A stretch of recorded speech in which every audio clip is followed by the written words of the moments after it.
Challengers has been one of the biggest movies this year, and I'm glad it is. However, it bothers me that most of the discourse surrounding this film doesn't center the main character, Tashi. Instead, it completely ignores her or relegates her to an evil woman role, the woman who separated two lovers. Challengers TikTok is dominated by Art and Patrick's shipping edits. It's almost as if the film isn't about a love triangle where the lead is Tashi. By disregarding Tashi or devaluing her role, audiences are overlooking a complex black female lead, something we don't get enough of. In this video, I'll give Tashi the attention she deserves and explore who she really is.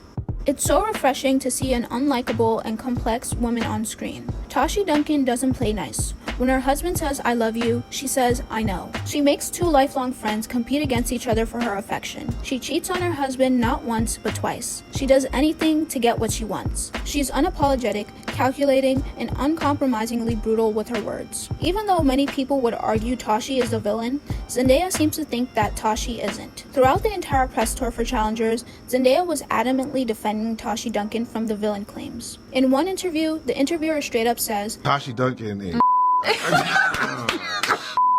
Wow, okay. and Zendaya wouldn't let that slide. Seen it again? I only seen it once. Well, Keep it that way.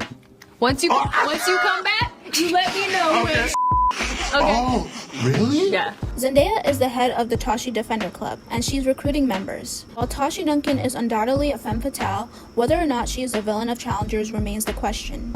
What is a femme fatale? The femme fatale is a popular character archetype that has been present in films for decades. The term femme fatale is French for deadly woman or dangerous woman. The femme fatale has been referred to as a man-eater, a beautiful woman who uses her charms to attract men and cause trouble in their lives. The femme fatale is seductive, cold-hearted, deceitful, intelligent, and has an air of danger. The femme fatale always has a goal and will do anything to achieve that goal. Tashi embodies all of the attributes of a femme fatale. In Tashi's first meeting with Art and Patrick, they are all sitting on the beach. In the scene, Tashi resembles a mermaid perched on a rock, passionately gazing at the waves. Her hair is flowing beautifully in the wind, and her blue dress shimmers under the moonlight. She is bewitching Art and Patrick, enchanting them with her sheer presence. They invite Tashi to their hotel room, where they hope one of them can win her over, but are pleased to learn that she wants to make out with both of them. Little did Art and Patrick know that she would also manipulate them to make out with each other and realize their attraction for one another. She lit a flame in them they never knew was there before pitting the two friends against each other to win her affection. The competition for Tashi's affection goes beyond Art and Patrick's juniors tennis match. It continues for the next 10 years. While Art and Patrick fight over Tashi's affection, they don't realize that Tashi doesn't care about love. She cares about tennis. Tashi's connection to tennis is deeply spiritual and kind of obsessive. We immediately get this sense in the beach scene where Tashi explains tennis to Art and Patrick. For about 15 seconds there, we were actually playing tennis. And we understood each other completely. So did everyone watching. It was like we were in love.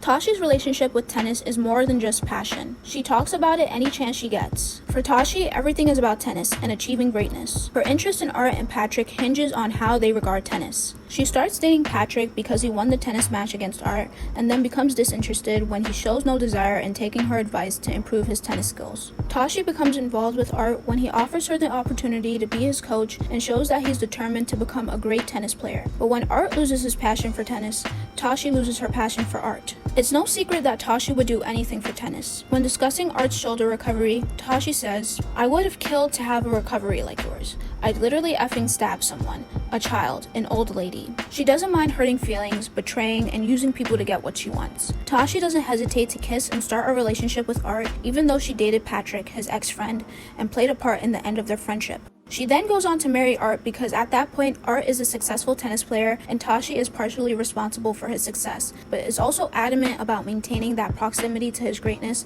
because her injury prevented her from fulfilling that greatness for herself. When Art isn't sure about whether he'll win the final match with Patrick, Tashi asks Patrick to throw the game so Art can win.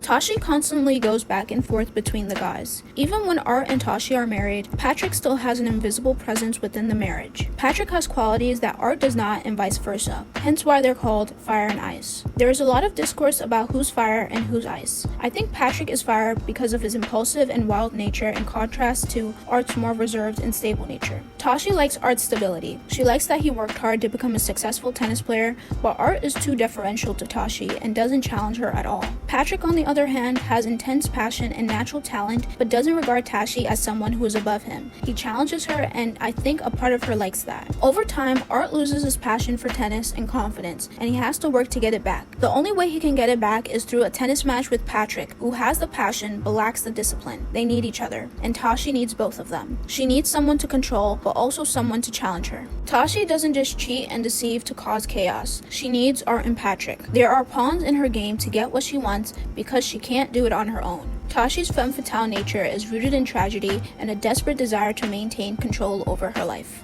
Just because Tashi is a femme fatale, this doesn't make her unsympathetic. There are many tragic things about Tashi's story. The film hints at a few aspects of her background that makes tennis more important for her than it is for Art and Patrick. Young Tashi was not as wealthy as Art and Patrick. Her family didn't have the means to send her to a boarding school or a tennis academy like Art and Patrick. The film also implies that her family is relying on her success in tennis to improve their financial situation. Tashi wants to attend college so that she can have something other than tennis to fall back on. She's on a scholarship to go to Stanford, and one can assume that this scholarship is taken away once she has her career-ending injury. Tennis was supposed to change Tashi's entire life. She was supposed to be winning Wimbledon and the US Open, but that was all lost in a split second. Because of the knee injury, she couldn't pursue the one thing she was great at and loved passionately. She had to pivot and regain control over her life, and the only way she could do that was through art. Tashi's marriage to Art was not about love. It was purely for Tashi to maintain her proximity to tennis and success. After Art and Tashi's engagement, we don't see their wedding.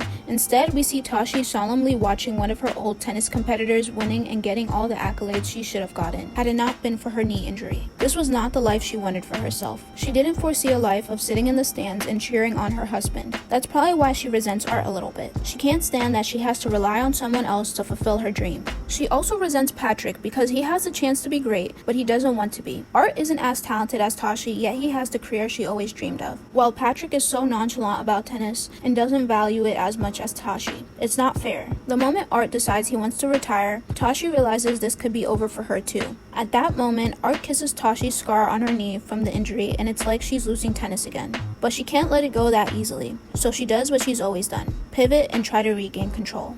Many people see Tashi as the villain because they think she broke up a friendship and split up two guys who are in love with each other. I completely disagree with that. Art and Patrick's egos are responsible for the end of their friendship. Some fans of Challengers have tried to erase Tashi from the love triangle and reduce the story to a romance between two men that was ruined by a woman. Yes, Art and Patrick are attracted to each other, and I'd argue Patrick is more attracted to Art than Art is to Patrick. But that doesn't make Art and Patrick's attraction to Tashi null and void. If anything, Tashi is the reason why the boys realize their attraction for one another. Before Art and Patrick see Tashi, they already have a sweet and playful relationship. But we first see a hint of Art and Patrick's interest in one another during Tashi's tennis match. Patrick grabs Art's thigh after Tashi scores an impressive point. In the hotel room, Tashi senses something between the two, and they deny this. Tashi is the one who set up the three-way makeout and then slowly removes herself so that she can watch Art and Patrick passionately kiss, proving her theory right. Art and Patrick do like each other. Art and Patrick's attraction for Tashi makes them realize their attraction for each other. In the Stanford cafeteria, Patrick pulls Art's chair closer to him after staring at a banner of Tashi.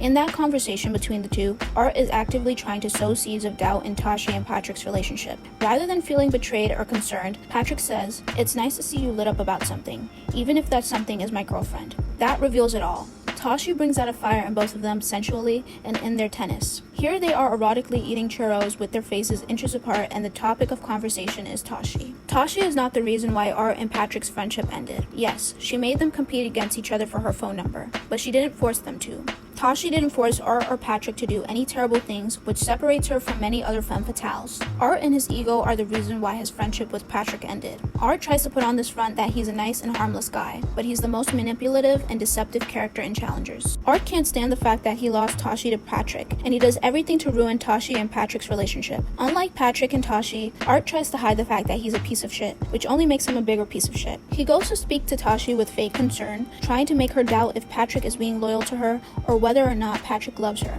Little does he know, Tashi couldn't care less about love. That's not what her relationship with Patrick is about. So Art then goes to Patrick to try to mess with his head, and Patrick is able to recognize that Art wants to split him and Tashi up. While Patrick pretends that he's unbothered by Art's words, it's clear that Art made Patrick doubt his relationship with Tashi. When Patrick and Tashi are making out in her room later, Tashi is talking about tennis and how Patrick always thinks he has won before the match is over. This confuses Patrick because he thinks she's not talking about tennis. He thinks she's talking about leaving him for Art. This leads to a fight between the couple right before the match where Tashi injures her knee. Many people, including Zendaya, have said that this argument is the reason for Tashi's injury. Art swoops in to pick up the pieces and be by Tashi's side. Art had no qualms about ruining his friendship with Patrick so that he could be with Tashi. Art also takes advantage of Tashi's vulnerability so that he can get closer to her. He knows that she wants to be as close to tennis as she possibly can, and that the only way to get her love is to be a great tennis player, so he dangles the opportunity of being his coach in front of her when she's at her lowest. The problem with Tashi and Art's relationship is the fact that Art doesn't love Tashi.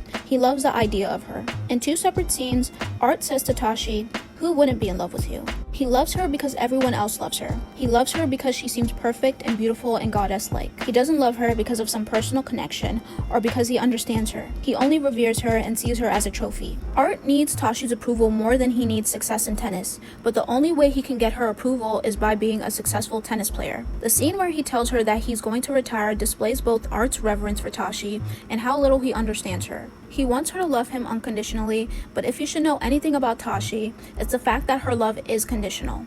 He should know that already. Art doesn't understand Tashi. He just likes the idea of her. Having her by his side makes him feel like he's won something. His love is hollow.